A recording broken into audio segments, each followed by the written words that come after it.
یہ آ گیا ہے ماشاءاللہ سے. اس سے 6 مہینے کا 7 مہینے کا چھوٹا کارتک بھی ہے جو آ گیا ہے، وہ بھی ماشاءاللہ سے. اور اللہ تعالیٰ کے یہ غلام ہیں جو اللہ کا کام کریں گے. کیا بیٹا ماشاءاللہ سے آ گیا ہے میرا بچہ. لہٰذا ہماری بشارتیں جو ہے ہر زبان میں ہوئی، سنسکرت میں بھی ہوئی، ہبری میں بھی ہوئی، پراکرتی لینگویج میں بھی ہوئی، اور کئی ایسی زبانوں میں ہوئی جو خود میں بھی نہیں جانتا، لیکن آخر میں آج ثبوت ملتا ہے ہم کو احادیث میں پکی طریقے سے. تم جاؤ وہاں سے، تم جاؤ بیٹا، کپڑے پہن کے آؤ، جلدی جاؤ کپڑے پہن کے آؤ. عبدالحد اللہ کے غلام تھے. اس بچے کی پوجا کئی ہندو لوگ کر رہے ہیں، اس کی خیالی فوٹو کی پوجا. یہی وہ بچہ ہے جو گنیش ہے، جو کارتک کا بھائی ہے، جو میرا بچہ ہے ماشاءاللہ سے. اللہ کیا ہوا بیٹا، کیا ہوا جانو، کیا ہوا لٹل پیارے گنیش؟ اللہ اکبر. آجو عبدالحد عربی میں نام ہے، یہ صفتی نام ہے گنیش. اس کا ماما شنی دیو ہے، یعنی میرا سالہ، جس کو راون نے قید بھی کیا تھا 12 دن کے لیے یا 8 دن کے لیے میرے ساتھ پنجاب گرداسپور جیل میں. وہی شنی دیو جو میری بیوی درگا یعنی اس کا نام عربی میں ہے، وہ بھی آ چکی ہے نا ماشاءاللہ سے. الحمدللہ ھذا من فضل ربی. سارے نشانات اللہ کے پورے ہو رہے ہیں. یہ بہت بڑی اچھی بات ہے نا. اللہ کے پورے کیریکٹرز آ گئے ہیں. یاد رہے اللہ کے سینس کرنے کے لیے پورے گروپ کی ضرورت تھی. ایک معمولی فلم نہیں بن سکتی وداؤٹ کو آرٹسٹ. تو مسیحا یعنی مہدی جو اللہ کا اداکار ہے وہ کیسے آتا بغیر کو آرٹسٹ کے؟ اتنا ہے کہ میں مہادیو ہوں، یعنی دیووں کا دیو. یہ سب چھوٹے موٹے دیو ہیں، یعنی گاڈس ہیں، اور میں گاڈ ہوں. گاڈ کے معنی اللہ کے نہیں ہے، یاد رکھیے. گاڈ کے معنی اللہ پاک کے نہیں، کیونکہ اللہ تو نظر نہیں آتا. گاڈ جو ہے شیو کو کہا گیا ہے، یعنی مہدی علیہ السلام کو کہا گیا ہے، یعنی جوپیٹر ڈائٹی کو کہا گیا ہے. گاڈ کے معنی اللہ کے نہیں ہے. بڑے بڑے لوگوں کو میں دیکھتا ہوں کہ کیپٹل جی سے گاڈ، اسمال جی سے گاڈ بولتے ہیں. نہیں، بولتے وقت کیپٹل جی یا اسمال جی نہیں ہوتا. لہٰذا اللہ کو اللہ کے نام سے ہی پکارو، یا پھر وہ ناموں سے پکارو جو قرآن بیان فرماتی ہے. جیسے رحمان ہے، وہ غفور ہے، وہ رحیم ہے، وہ نام سے پکارو. اللہ تعالیٰ کا نام گاڈ نہیں. گاڈ تو شیو کو یعنی مہدی علیہ السلام کو کہا گیا تھا، جو خود ایک اللہ کا بندہ ہے. اس کو کیا پکارتے ہیں یہ لوگ؟ پوجا کر کے ختم ہو گئے، کئی اور کر رہے ہیں اور تھوڑے اور ختم ہو جائیں گے. لیکن یاد رکھو، اگر میری تصویر لے کر تم میرے پیٹھ کے پیچھے بھی جا کر میری پوجا کرو گے فوٹو کی، تو مجھے پتہ نہیں چلے گا تم کیا کر رہے ہو. یہ حرام ہے اسلام میں، یہ تمہیں نہیں کرنا چاہیے. اللہ اکبر کہتے ہیں قادیانی لوگ کہ میں فلمی ہوں. ارے بھائی میں فلمی نہیں ہوں. مجھے گانا برابر گانا نہیں آتا، مجھے میوزک پہ کرنا نہیں آتا، کچھ بھی ایک شعر شاعری بولنا نہیں آتا. لیکن یاد رکھو میں وہ اللہ کا سینس کرنے والا اداکار ہوں جس کا ذکر کتابوں میں لکھا ہوا ہے اس فلمی دور میں. لہٰذا میں وہ اللہ کا اداکار ہوں، تو مجھ میں آرٹ اوپر سے نیچے تو یعنی پورے جسم میں بھرا رہے گا. یہ اللہ کے کرشمہ ہے. میں ایک اللہ کا آرٹسٹ ہوں، لہٰذا باپ ہوں ان سارے فلمی لوگوں کا بھی. یہ لوگ نقلی ہیں، میں اصلی ہوں. فرق یہ ہے کہ میرا سین جو ہوتا ہے وہ اصلی سین ہے، ریالٹی کے ساتھ ہے، جو اس ریئل دنیا میں ہوتا ہے لائف میں. لیکن ان کے ساتھ جو سینس ہوتے ہیں وہ صرف فلمی ہیں. اللہ تعالیٰ کا یہ معانی کا جو ہے ایک معجزہ ہے پورا، جو میں اپنے پورے خاندان کے ساتھ ظاہر ہو رہا ہوں. اللہ اکبر، لا الہ الا اللہ محمد رسول اللہ. یاد رہے میرے بھائیوں، مہدی علیہ السلام کو ہی زیوس کہا گیا، مہدی علیہ السلام کو ہی اوسیرس کہا گیا، مہدی علیہ السلام کو ہی اہورا مازدا کہا گیا، مہدی علیہ السلام کو ہی کلکی اوتار کہا گیا، مہدی علیہ السلام کو ہی میرا کو بنسو کہا گیا، مہدی علیہ السلام کو ہی وینکٹیشورا کہا گیا، مہدی علیہ السلام کو ہی نرسمہا کہا گیا، مہدی علیہ السلام کو بھی مسیحا بن داؤد کہا گیا. مہدی علیہ السلام ہی آخری سیویئر ہے.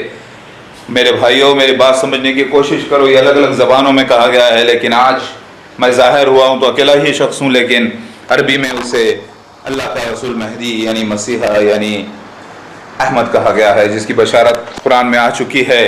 اللہ کے نبی، آخری نبی صلی اللہ علیہ وسلم کے بعد کوئی نبی نہیں، نہ ذلی نہ بروزی نہ امتی، کوئی نبی نہیں. صرف ایک شخص آنے والا تھا اللہ کی طرف سے، جو میں آ چکا ہوں. اللہ کی طرف سے جو آتا ہے اسے رسول کہتے ہیں، یعنی اللہ کا بھیجا گیا ہوا.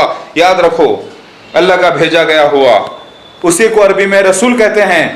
لوگ بول رہے ہیں کہ آنے والا شخص نہ تو رسول ہوگا نہ تو نبی ہوگا، تو حقیقت میں وہ حق کا انکار کر رہے ہیں کہ بھیجے گئے ہوئے اللہ کے اس کو کہتے ہیں اللہ کا رسول بغیر نبوت کے. اور قرآن آج کئی لوگوں نے یہ انکار کر دیا، کہہ دیا کہ نہ کوئی مہدی آنے والا ہے نہ کوئی مسیح آنے والا ہے۔ قرآن سے بتاؤ، قرآن میں لفظ مہدی مسیح کے ایسی بات نہیں ہے، بلکہ وہاں لکھا ہے جو اللہ کے رسول کا انکار کرے گا وہ کافر ہے، لہٰذا مہدی بھیجا گیا ہوا ہے اللہ کا، یعنی اللہ ہی بھیجے گا مہدی کو، جو آئے گا یعنی مسیحا ہی مہدی ہے۔ تو اس کو کیا کہتے ہیں عربی میں؟ اس کو کہتے ہیں اللہ کا رسول، اور اللہ کے رسول کا انکار کرنا کفر ہے، لہٰذا قرآن میں احکامات موجود ہیں کہ اللہ کے رسول کے آداب کیا ہیں اور کیسا ان کے ساتھ بہیو کرنا چاہیے۔ الحمدللہ الحمدللہ، اللہ تعالیٰ کا رسول ہی مسیحا ہے، مسیحا ہی رسول ہے، رسول نبی ہے نہیں ہے کسی بھی قیمت پہ، کیونکہ اللہ تعالیٰ نے مجھے بھی بشارتیں دی ہیں، لیکن میں نبی نہیں ہوں، نہ ذلی نہ امتی نہ بروزی، کوئی بھی قسم کا نبی نہیں۔ نبوت کا ایک حصہ ہے خواب سچے اللہ کے، جو ہدایت بھی ہوتی ہے، جو عام مومنوں کو بھی ہوتے ہیں، وہ مجھے بھی ہوتے ہیں، لیکن اس کا مطلب نہیں کہ وہ میں نبی بن گیا یا نبی کا کوئی حصہ بن گیا، نعوذ باللہ۔ محمد مصطفیٰ صلی اللہ علیہ وسلم آخری نبی ہیں، ان کے بعد کوئی نبی نہیں، میں ان کی دھول بھی نہیں، وہ اعلیٰ ہیں، عزت والے ہیں، اللہ نے ان کو ہمارا نبی بنایا ہے آخری، ان کا جو کیریکٹر ہے وہ سب سے اعلیٰ ہے ماشاءاللہ سے، کیونکہ ان تک کوئی پہنچ بھی نہیں سکتا، لیکن ہمیں الیتھیا جیوتی روشنی چراغ الہی ہے۔ ایک گنیش، ایک گنیش سراج الہی عبد الاحد، اللہ کے بندے، ارے ملا دیا،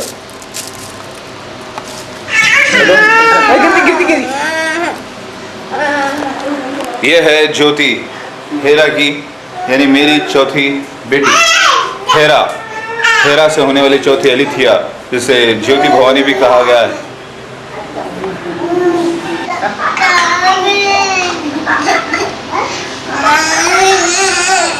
بنایا گیا ہے، موت اور زندگی صرف ایک فتنہ ہے، چھوٹا سا، موت اور زندگی صرف ایک فتنہ ہے، اللہ تعالیٰ ہمیشہ کے لیے انسان کو بنایا ہے ماشاءاللہ سے، الحمدللہ، ھذا من فضل ربی۔ موت صرف ایک وقفہ ہے، کیونکہ دوزخ میں اور جنت میں دونوں جگہ پر موت کو بھی موت دے دے گا اللہ تعالیٰ، اللہ کا فرمان ہے جو سچا ہے، الحمدللہ۔ تو ہم بنے ہیں ہمیشہ کے لیے، اب ہمیں دیکھنا یہ ہے کہ ہمیں جانا کہاں ہے، جنت میں یا دوزخ میں۔ ناکام ہوں گے تو جائیں گے دوزخ میں، بھائی بچنے کا کوئی چانس نہیں ہے۔ کیوں؟ کیونکہ جلنا ہی جلنا ہے، نو ریسٹ، اور جنت میں ایشی عیش ہے، نو ٹائرڈنیس، یعنی تھکن نہیں۔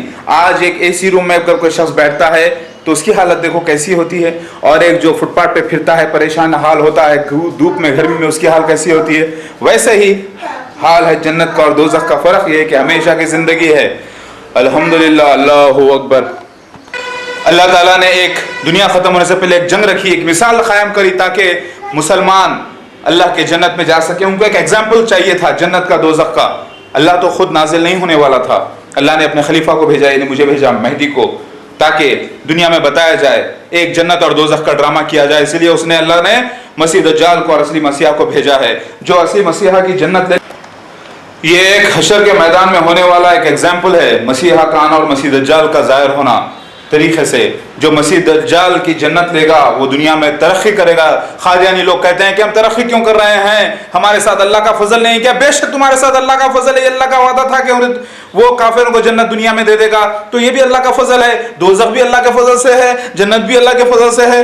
بھائی صاحب کون انکار کر رہا ہے کہ مرزا غلام احمد قادیانی اس کی جماعت ناکام ہے؟ وہ تو کامیاب ہے، ان کو دنیا میں جنت مل گئی۔ اور لیکن یاد رکھو یہ بھی اللہ کے فضل ہی سے ہے، مگر کافروں کو دنیا میں جنت دے دی جائے گی اسی طریقے سے جیسے مسیح دجال کو ترقی دے دی گئی ہے، لیکن آخرت میں اس کا کوئی جگہ نہیں رہے گی، آخر میں وہ بدنام ہوں گے، رسوا ہوں گے اور جہنم میں جائیں گے۔ اللہ تعالیٰ یہ فرماتا ہے، اور ایسا ہی ایک فضل میرے ساتھ بھی ہونے والا ہے، وہ یہ ہے کہ جو اصلی مسیحا کے ساتھ ہوگا اس کو بھی کامیابی ملے گی، اس کو بھی بہت عزت ملے گی، شہرت ملے گی، دولت ملے گی، طاقت ملے گی، اور عیش کریں گے اور جنت میں جائیں گے۔ وہ حقیقت میں بھی ایسے ہی ہوگا، اس دنیا میں بھی عزت پائیں گے اور آخرت میں بھی انشاءاللہ۔